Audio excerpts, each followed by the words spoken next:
La llamada Gran Prensa Nacional de Colombia, a cargo de los grandes medios de comunicación, al servicio de sus dueños, es decir, los grandes gremios, los grandes conglomerados económicos de Colombia y del exterior, han empezado a determinar el nuevo escenario político de Colombia frente al nuevo gobierno del pacto histórico. Se han convertido en la oposición política de facto, toda vez que los partidos políticos tradicionales de derecha pues han cedido este espacio a sus patrocinadores, es decir, los dueños de los grandes medios. En este escenario, la confrontación política pasa a un nuevo escenario. Y en este nuevo escenario, el gobierno nacional todavía no ha mostrado a las claras cuál va a ser su estrategia. Respecto a este nuevo escenario, a esa estrategia, hoy tenemos en la conversa de fin de semana el honor de contar con un invitado, un periodista con gran experiencia, un opinador bastante puntual de estos temas de la comunicación.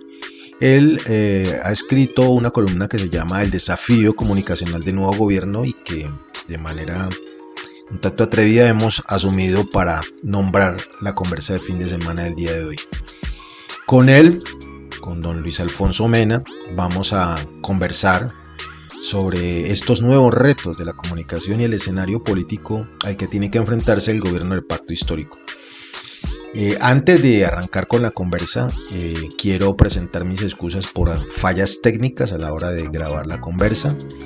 Sin embargo, pues dado la importancia del invitado, pero sobre todo de su mensaje, pues apelándole a su generosidad, vamos a compartirla con ustedes. Pero antes de arrancar con él, agradecerles que estén conectados, que se vayan a conectar y que compartan este espacio. Permítanme entonces, antes de arrancar con nuestro invitado, presentar el mensaje de nuestros socios estratégicos, los compañeros de Mincal Natural, y la presentación del espacio de la conversa. Por favor, no se desconecten, denle compartir y ya arrancamos.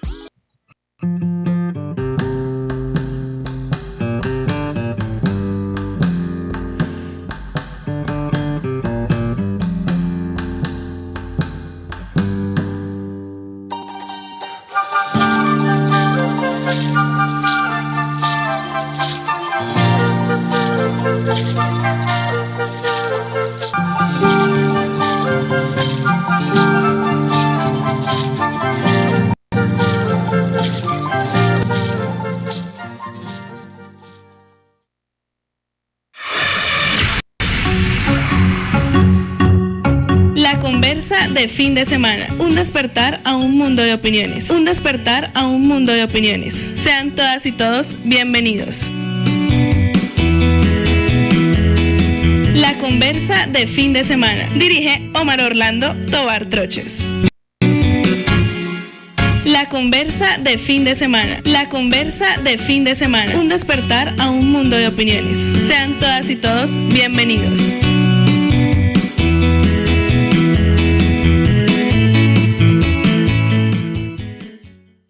Sean todas y todos bienvenidos nuevamente a este espacio de análisis y de opinión alternativa generada desde la provincia colombiana que se llama La Conversa de Fin de Semana. Como ustedes pueden ver, me acompaña el día de hoy un invitado, un analista que para la conversa de fin de semana es todo un lujo, es todo un honor y es todo un gusto tenerlo con nosotros el día de hoy para conversar sobre un tema que aquí en la conversa de fin de semana ya hemos tocado de manera pues muy tangencial y quisimos empezar a profundizarlo de manera mayor y qué más que hacerlo con nuestro invitado del día de hoy, don Luis Alfonso Mena, periodista, abogado, periodista de reconocimiento, ex jefe de redacción del País de Cali. También trabajó con Telesur, trabaja con Telesur, es invitado especial al análisis por parte de este medio y está a cargo de Periodismo Libre, un medio alternativo de comunicación. Profesor Luis Alfonso Mena, muchas gracias por aceptar la invitación y estar aquí con nosotros en esta conversa de fin de semana. Muchas gracias a usted, Omar, y bueno, cordial saludo para toda la amable audiencia. Bueno, como usted sabe muy bien en esto de estas plataformas prestadas como Zoom, el tiempo aquí es cortico. Entonces, como dice el dicho coloquial, a lo que vinimos vamos.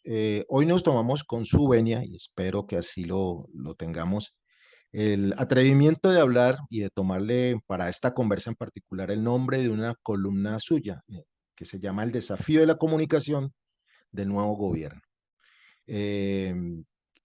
De alrededor de este desafío quisiéramos hablar el día de hoy. Y una pregunta que suena tonta, pero toca hacerla.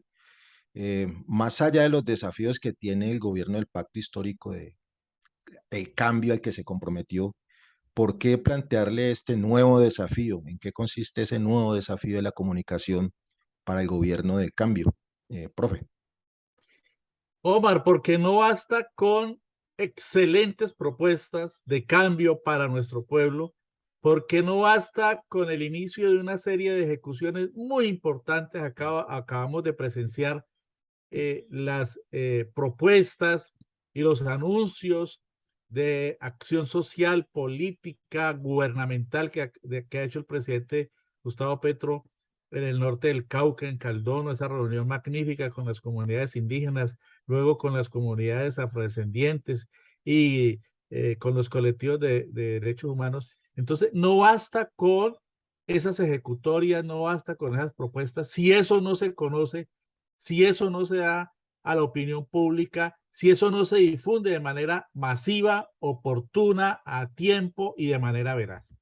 Entonces, es en este momento de nuestra coyuntura y a lo largo de la historia demostrado que es fundamental el factor comunicacional y que lo que no se comunica de manera oportuna, eficaz y veraz corre el riesgo de ser torcido, de ser tergiversado, de ser manipulado por los medios masivos tradicionales, o sea, hegemónicos, corporativos de las élites de nuestro país, como está ocurriendo. Entonces, ese es el primer factor. Necesita el nuevo gobierno que muchos impulsamos, porque el nuevo gobierno surge a partir de un compromiso de millones y millones de colombianos, de gente humilde, de gente que se arrogó la lucha por dotarse de un nuevo gobierno, entre ellos muchos periodistas y muchos medios alternativos independientes comunitarios. Y en ese sentido, entonces, es fundamental que haya una correspondencia en el respaldo al proceso que se inicia por parte de los medios y de los periodistas y de las comunidades que se comprometieron con esa lucha, con ese generar un nuevo espacio para la construcción de un nuevo poder. Además de esto, Omar, es fundamental entender que el gobierno, el nuevo gobierno que se inicia y el nuevo poder que se empieza a construir requiere de unos espacios propios para la difusión, para divulgar lo que está haciendo. Y entonces es cuando hemos planteado que es fundamental el cambio de estrategia del gobierno nacional en lo comunicacional. Mire usted, en este momento existe en el marco jurídico de toda la superestructura jurídica del Estado, unos medios de comunicación públicos, que se denomina Sistema de Medios Públicos. RTBC, Radio Televisión de Colombia, Sistema de Medios Públicos. Señal Colombia, Canal Institucional, RTBC, los noticiarios de RTBC, la amplia programación, Señal Memoria, Radiónica, Radio Nacional, que tiene una red enorme a lo largo de todo el país. Y ese sistema al que tiene pleno derecho el gobierno nacional, pues no está siendo asumido por el gobierno nacional. Todavía hay unos remanentes del viejo régimen que se resisten a desaparecer y que siguen al mando de estos medios públicos, más de 2 meses después de haber asumido el nuevo gobierno. Esos medios no son un regalo, esos medios no son un atropello que vaya a cometer el nuevo gobierno, son un derecho al que tiene todo gobierno cuando asume el mando. De modo que allí se requiere que haya una reformulación, un asumir el mando de esos medios. Y en tercer lugar, creo que es fundamental entender que se requieren nuevas dinámicas, que haya una coherencia en todo el andamiaje de coberturas del nuevo gobierno que permita llegar de manera eficaz a los amplios conglomerados. Y yo creo que los canales regionales, por ejemplo, no están cumpliendo tampoco con la labor elemental de dar difusión oportuna y eficaz y veraz a la realización, a las propuestas y a las realizaciones del nuevo gobierno. Entonces estamos planteando también que haya un nivel de incidencia del gobierno nacional. En el caso de Telepacífico, por ejemplo, ¿qué está pasando con Telepacífico? Cuando sus noticieros, que son entes privados, no informan como corresponde en relación con las propuestas, los actos y las ejecutorias del nuevo gobierno. No estamos planteando, ojo, que el gobierno vaya a tomar posesión de noticieros o que vaya a violar la libertad de prensa, lejos de nosotros ese planteamiento. Entre otras cosas porque el presidente Gustavo Petro es una persona absolutamente respetuosa del concepto de la libertad de prensa, pero al mismo tiempo que existe esa libertad de prensa para los medios que se han unido en lo que yo denomino la guerra comunicacional contra el nuevo gobierno, porque ese es el otro factor que hay que tener en cuenta. Yo considero que hay una guerra comunicacional. Entonces, frente a esa situación, se urge que haya una respuesta del sistema de medios públicos y de incidencia del presidente de la República, de su gobierno, y de presencia en los canales regionales que también se nutren con recursos públicos, del MINTIC, por ejemplo.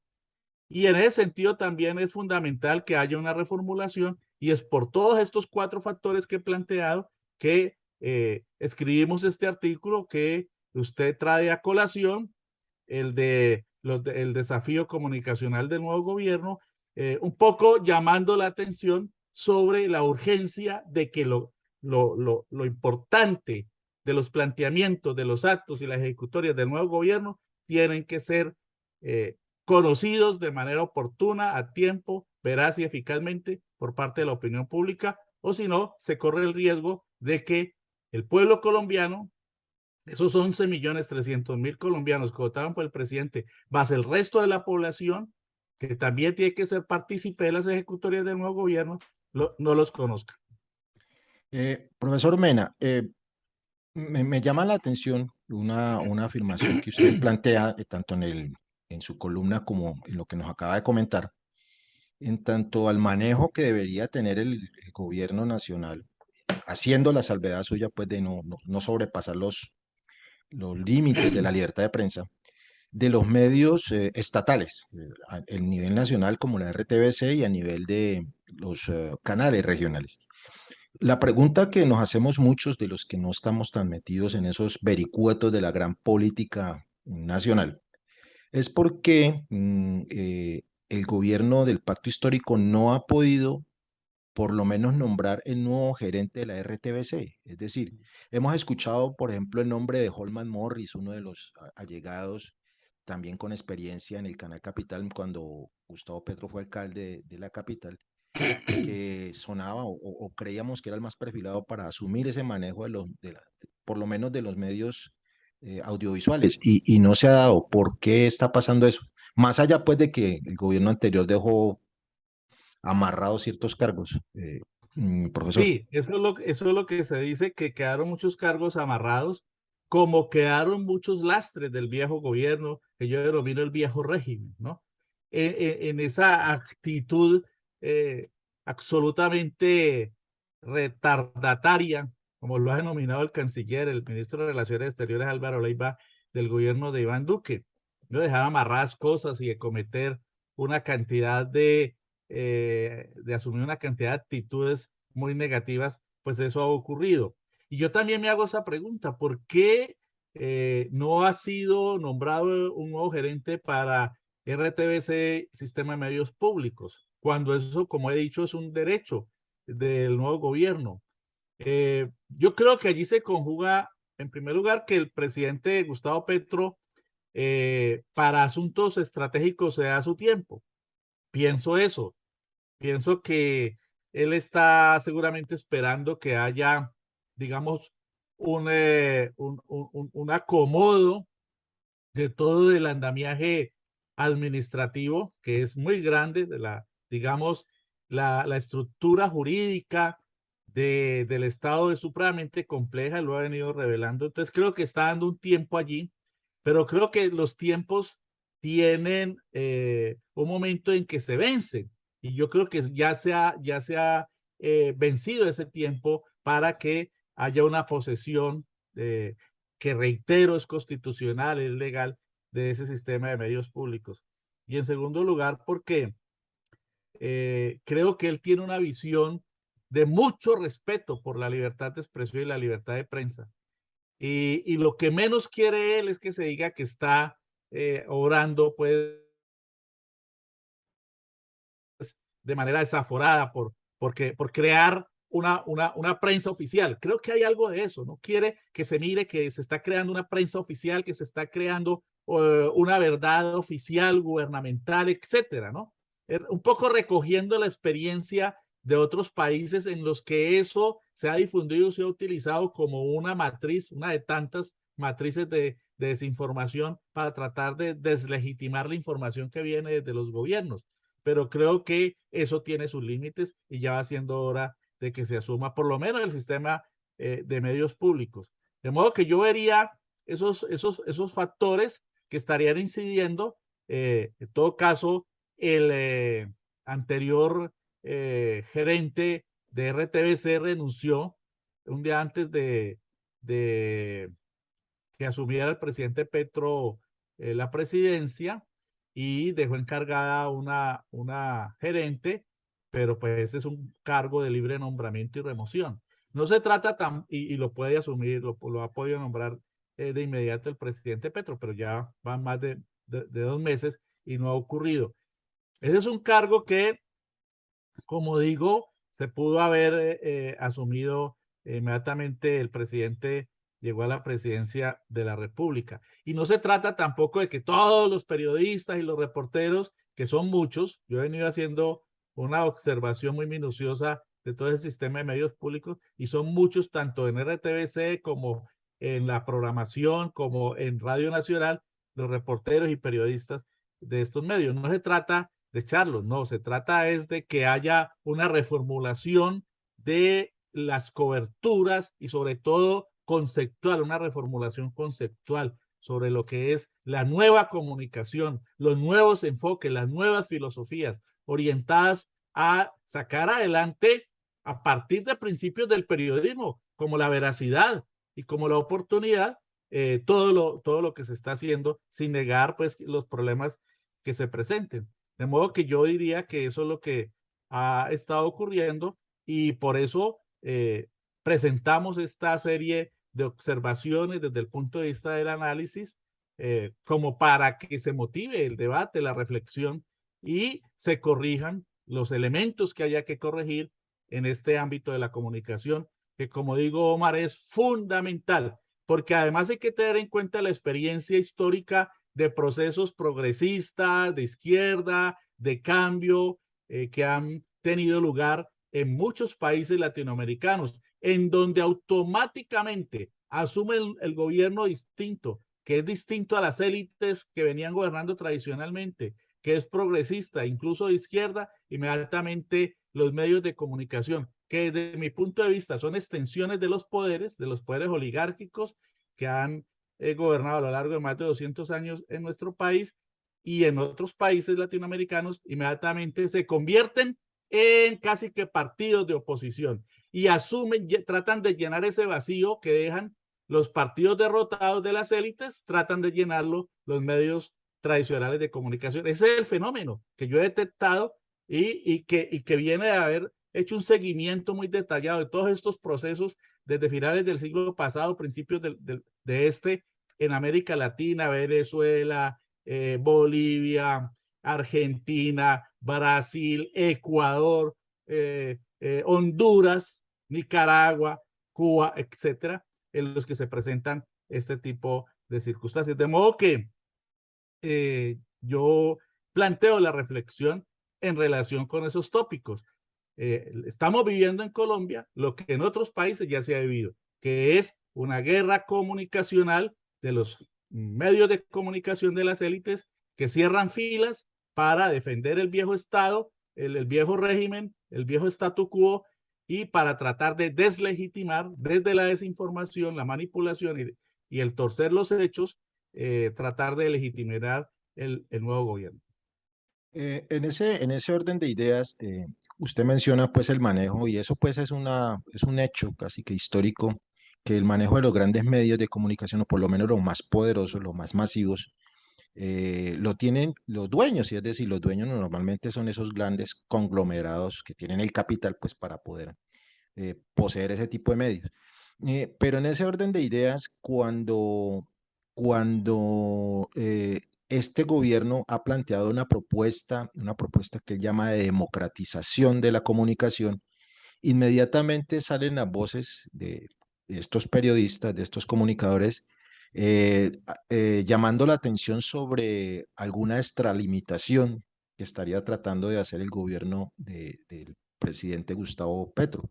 Entonces, ¿cómo explicarle a la gente que, que eso de democratizar, perdón, los medios de comunicación no es un avance de la dictadura de castrochavista, como lo piensan hacer creer los medios de comunicación? ¿Cómo ilustrarle a la gente que eso no, eso que suena tan bonito, que es la democratización, nada tiene que ver con modelos dictatoriales, profesor? Aquí nos encontramos con un enorme muro, y es que independientemente de las claridades, de la pedagogía, de los discursos que haga el presidente, que hagan sus ministros, que hagan sus altos funcionarios, aclarando todo este tipo de circunstancias, independientemente de todo eso, ya estos medios tienen unas matrices muy definidas. Es decir, mira, Omar, perdón, yo parto de una consideración, digamos, estructural de fondo, desde el punto de vista de la filosofía comunicacional. Y es que, y esto lo planteó pues Luis Althusser desde hace mucho tiempo, en la década de los 70, el famoso filósofo francés, y es que los medios de comunicación hegemónicos, o sea, los de las élites, los de las clases dirigentes en el poder desde hace tanto tiempo, en nuestro caso ya más de 203 años, desde los albores de la República, después de la independencia, de 1819 en adelante, esos medios de comunicación son aparatos ideológicos del Estado. Es decir, en lo fundamental, en lo esencial, los medios de comunicación hacen parte de la superestructura del Estado, así como todo el andamiaje jurídico, ¿no? Todo el sistema jurídico, todo el sistema legislativo, el sistema de representación de partidos, la iglesia, la escuela, las universidades, todo el andamiaje burocrático, todo eso hace parte de la superestructura que está sosteniendo, defendiendo la estructura económica y social imperante. Y la estructura social y económica imperante en nuestro país es el capitalismo atrasado, como lo ha planteado el presidente Gustavo Petro, un sistema semifeudal, ¿no? Con un capitalismo subdesarrollado, que entre otras cosas plantea que hay que desarrollar para poder que haya cambio realmente, pasar del feudalismo al verdadero capitalismo. Y entonces esos medios de comunicación están en esa superestructura, ¿no? Para defender como cancerberos todo el viejo régimen, el viejo régimen y todo ese sistema. Y en últimas siempre estarán ahí para ejercer su defensa. Unas veces denunciarán casos de corrupción, otras veces le darán cabida al presidente, al nuevo gobierno, porque ellos necesitan mantener su mampara, su disfraz de que son objetivos, que son equidistantes, que son neutrales. Carreta, no lo son. En lo fundamental, no lo son. Y ese discurso de la objetividad y de la neutralidad y de la equidistancia y el equilibrio es solamente para mantener las apariencias. Y te lo digo yo que he estado pues muchísimo tiempo, yo trasegué muchísimos años también en medios masivos de comunicación y conozco desde las entrañas de ese sistema comunicacional de las élites, o sea, de esos aparatos ideológicos del Estado, cómo operan. Ellos te dejan llegar hasta determinado punto. Ya cuando empezás a plantear asuntos de fondo que afectan sus intereses, ¿no? En el sentido de que las denuncias y las revelaciones y las investigaciones periodísticas tocan con el poder que excluye, que segrega, que discrimina, que genera desigualdad, que genera represión y violencia contra el pueblo, entonces hasta ahí te dejan llegar. Esos son los medios masivos de comunicación, extensiones del poder. Ayer el presidente Petro en Caldono, por ejemplo, ante las comunidades indígenas, dijo muchas cosas muy interesantes. Yo recomiendo acercarse a ese discurso que está en YouTube. Afortunadamente, pues la página, el canal en YouTube de la Presidencia de la República nos presenta todos los discursos. En ese discurso el presidente hizo una denuncia, ¿no? Sobre el papel de la prensa y planteaba esto que yo estoy planteando. Planteaba cómo frente a las nuevas circunstancias, por ejemplo, en relación con su propuesta de compra de tierra para los campesinos y su acuerdo con Fedegan, entonces salen a decir que no se puede y a generar toda una serie de matrices. Y entonces dice, ahí sí la prensa de los bancos, y entonces no dice las cosas como son. Entonces habla del Grupo Aval, que es el dueño del principal periódico de este país, que es el periódico El Tiempo, y habla también de otros grupos financieros, Bancolombia, etcétera. Es decir, los grandes pulpos financieros y empresariales son los dueños de los grandes medios de comunicación. ¿Quién es el dueño de la revista Semana? Que es el principal medio de comunicación opositor de extrema derecha en nuestro país. Y lo está haciendo desde la campaña electoral. Recordemos las filtraciones que recibió, que son filtraciones ilegales, etcétera. ¿Quién es el dueño de Semana? Pues el grupo Gilinski, un grupo económico financiero con nexos con las monarquías del Medio Oriente, las monarquías petroleras reaccionarias y represivas. ¿Quién es el dueño de RCN? Pues otro pulpo económico, el de Ardila Lule. ¿Quién es el dueño de Caracol Radio? Pues un pulpo transnacional, el grupo Prisa de España. ¿Quién es el dueño de El Espectador? Otro grupo económico de la familia de Santo Domingo y de Blue también. ¿Y quiénes son los dueños de los medios regionales? Pues oligopolios regionales, en Medellín con El Colombiano, en Cali con El País, en Barranquilla con El Heraldo, en Bucaramanga con Vanguardia, etcétera, etcétera, etcétera. Y bueno, la familia Gómez con El Siglo en Bogotá y otros conservadores del periódico La República, etcétera. Es decir, ¿quiénes son los dueños de los grandes medios de comunicación? Grandes empresarios, oligopolios, y el sector financiero, que es el que tiene el músculo económico para mantener esos medios. Entonces no son medios autónomos, no son medios independientes, son medios extensiones del poder, aparatos ideológicos del poder.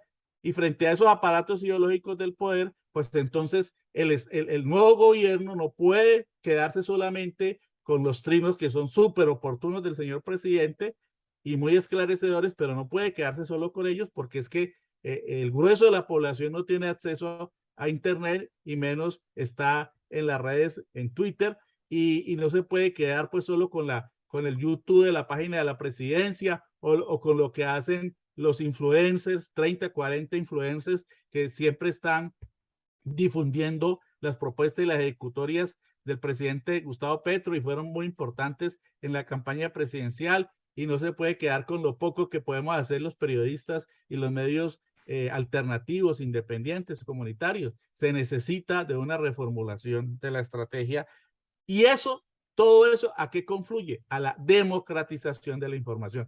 Nosotros estamos convocando, Omar, te informo, un foro para el 4 de noviembre en Cali. Te invitamos a vos, a tu medio, para abordar el debate que es sobre todo esto. Y ese foro se titula Nuevo Poder, Periodismo Alternativo y Democratización de la Información, porque uno de los elementos fundamentales que contribuyen a que haya violación de los derechos humanos es la falta de democracia en la información. Ya lo vivimos en las protestas y en las resistencias populares del año pasado, cómo los grandes medios masivos desinformaban, criminalizaban la protesta, le ayudaban a las fuerzas represivas a criminalizar la protesta, a convertir en delincuentes a los muchachos y al pueblo que estaba en las calles reclamando justicia en las calles. Y cómo convertían en victimarios a las víctimas y cómo silenciaban los crímenes del Estado y no hablaban de los asesinatos que cometían las fuerzas represivas que estaban en las calles como hordas reprimiendo a la gente por órdenes del régimen de Iván Duque. Entonces, la democracia. ¿Y por qué ocurría eso? Pues porque los medios están cooptados, porque son aparatos ideológicos del Estado, porque son cancerberos, defensores del establecimiento y porque tratan de lavarle la imagen, de lavarle los hechos cuando estos son negativos ante la opinión pública. De modo que todo eso origina que haya falta de democracia en la información y yo creo que estamos en mora de promover el debate y eso es lo que queremos hacer el 4 de noviembre. Probablemente lo hagamos a partir de las 2 de la tarde. Ya informaremos oportunamente el auditorio para debatir sobre estos puntos tan importantes. Y finalmente sobre este punto, Omar, yo creo que es importante también el debate legislativo, no para poner taranqueras ni restricciones a la libertad de prensa, ni para volver atrás en esa materia, porque el artículo 20 de la Constitución que establece la libertad de información y acceso a la información, etcétera, es la almendra del derecho a información constitucional en nuestro país, al lado del artículo 73 y 74 de la Carta Política, pues son muy claros en establecer las normas generales del derecho constitucional de información. Lo que pasa es que hay que llevarlo a la práctica y abordar una serie de factores también comunicacionales como el lamentable estado laboral o situación laboral de los trabajadores de la prensa, etcétera. Un poco este es el macroespectro que te podría plantear en relación con el imperio de la desinformación en nuestro país. Profe, bueno, usted sabe que en estos medios y mucho más de las redes el tiempito vuela mucho y mucho más cuando la conversa está buena y uno está hablando con alguien que sabe de la materia. Antes de que vamos dándole finalización a esta primera parte, y profesor, yo quiero comprometerlo aquí públicamente cuando al frente de nuestros seguidores a que este tema que es muy, muy interesante, muy importante para estas nuevas coyunturas y este nuevo futuro de Colombia, es necesario que la gente lo conozca. Y quedan temas que usted mencionaba tangencialmente, por ejemplo, la filosofía de la comunicación, la ética en el ejercicio de la comunicación, que, pues, mejor dicho, ese solo tema nos daría como para 3, 4 programas. Entonces yo quisiera comprometerlo aquí para que cuando tenga tiempo y su agenda lo permita, nos volvamos a encontrar en esta conversa para hablar de esos temas de comunicación que para nosotros son fundamentales y para la sociedad también. Pero una vez hecha la invitación, yo quisiera preguntarle, ahora que algunos medios, algunos periodistas, han mencionado con la sola mención de una propuesta de democratización de la información, el fantasma de la censura, pero también vemos cómo son sesgados y cómo premian la patanería y la grosería y el racismo. Queda la pregunta, y quisiera hacérselo de su experiencia. ¿Qué papel juegan organismos como la FLIP, la CIP, a la hora de la recomendación del manejo de la información, del manejo ético, de la autorregulación, para no colocarles el nombre tan feo de censura, que deberían tener los profesionales de la comunicación o quienes ejerzan la comunicación? Porque es muy fácil señalar a persecución, censura, mientras por el otro lado yo estoy agrediendo, estoy mintiendo, estoy tergiversando y estoy hasta violentando a la ciudadanía. Entonces, ¿quién podría colocar esos límites? ¿Estas organizaciones acaso o simplemente son convidados de piedra? La experiencia con la SIC, la Sociedad Interamericana de Prensa, pues es absolutamente negativa. Es el gremio continental de la prensa de la oligarquía de todo el continente. Allí confluyen todos los grandes medios de los oligopolios argentinos, brasileños, colombianos, etcétera, etcétera, etcétera. De modo que es el gremio de representación de los emporios comunicacionales corporativos en el continente, y ahí los pueblos no tienen nada que esperar. Organizaciones como la FLIC, la Fundación para la Libertad de Prensa, pues también obra de manera muy sesgada. La hemos visto pronunciándose de inmediato cuando alguien dice que le están violando en los medios de comunicación su derecho a la libertad de expresión y al ejercicio de su profesión, ¿no? Y de inmediato saltan, así no, ni siquiera sean periodistas. Y hay un caso muy conocido en el que el presidente Petro se pronunció denunciando posiciones neonazis de un personaje que dicen que es disque columnista, es un activista de redes, que es distinto a ser periodista. Inmediato la FLIC salió a arroparlo y a denostar del presidente Petro. Pero en otros casos, ¿no? Como por ejemplo cuando una influencer progresista como Lalis Smil, no sé si la conoces, Sí. que ha sido muy activa en redes, apoyó mucho a la campaña del presidente Petro, es muy popular en estas redes, fue agredida. Ahí sí no dijeron absolutamente nada. Cuando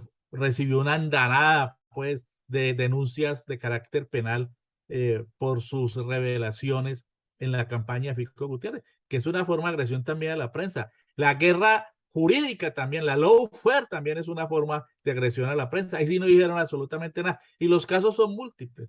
De modo que hay un sesgo también en estas entidades, y hay un problema, Omar, y es que los periodistas estamos acéfalos de gremios comprometidos realmente con la profesión. Hay mucha desorganización. Los periodistas de los grandes medios no están suficientemente organizados. Aquí no hay grandes sindicatos como hay en otros países, de periodistas, de reporteros, con posiciones de clase, ¿no?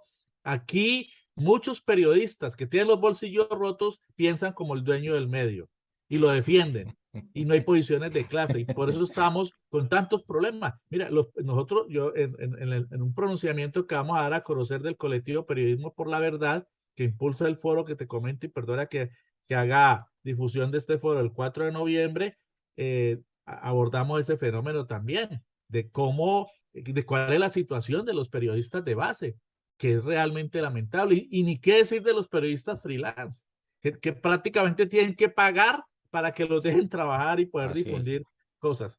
De modo que la situación es muy difícil en materia gremial de los periodistas, en materia de representación, en materia de protección, a pesar de que existen muchas normas, porque en el Código Penal nuestro, por ejemplo, existe el oficio y la profesión del periodista como de carácter protegido, ¿no? Y en tal sentido, quien atente contra el periodista, pues se elevará la pena a la que haga acreedor, porque el periodista es un sujeto social y profesional protegido por la normativa colombiana, pero eso en la práctica se queda en el papel, porque la desprotección que existe ya en el ámbito social, ya en el ámbito laboral, es gravísima.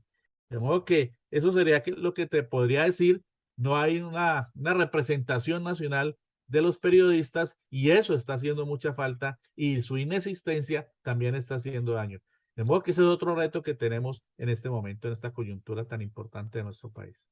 Bueno, vuelvo y reitero, como pueden ver y como pudieron escuchar, el tema que estamos abordando alrededor de la columna del profesor Bena, de los nuevos retos, el reto comunicacional para el nuevo gobierno, pues tiene mucho de ancho, de largo y de profundo, mucha tela que cortar. Estamos apenas en los prolegómenos de este tema. Agradecerle al profesor Luis Alfonso Mena, pues que haya tenido tiempo y haya sacado tiempo para esta conversa, para esclarecernos un poquitico sobre esta coyuntura comunicacional, sobre estos cambios que el ejercicio de la comunicación social requiere, y sobre las expectativas y las realidades que estamos empezando a afrontar en este escenario del gobierno del cambio. Profesor, reiterándole la invitación y el agradecimiento, ni más faltaba, pues este espacio suyo también cuando a bien lo tenga, y reiterándole la petición de que cuando tenga tiempito nos vuelva a acompañar, profe. Claro que sí, Omar, con muchísimo gusto. Para eso estamos. Cuando usted lo estime pertinente, estaremos ahí para que sigamos hablando sobre estos asuntos. Y de nuevo el mensaje: no basta con propuestas transformadoras, innovadoras, revolucionarias, de cambio, y con ejecutorias en correspondencia con esas propuestas. Hay que informarlas a tiempo, de manera oportuna y de manera veraz y masiva para que nuestro pueblo las conozca. Muchas gracias, Omar, por este espacio tan importante. No, a usted, profe, muchas gracias. Y a ustedes, esperarlos para de aquí a 8 días, si no pasa nada extraño, en una nueva conversa de fin de semana para tocar los temas que hayan hecho y hayan generado, perdón, opinión a nivel local, regional, nacional o internacional. Cuídense mucho y, por favor, no dejen de estar conectados con las redes de la conversa de fin de semana.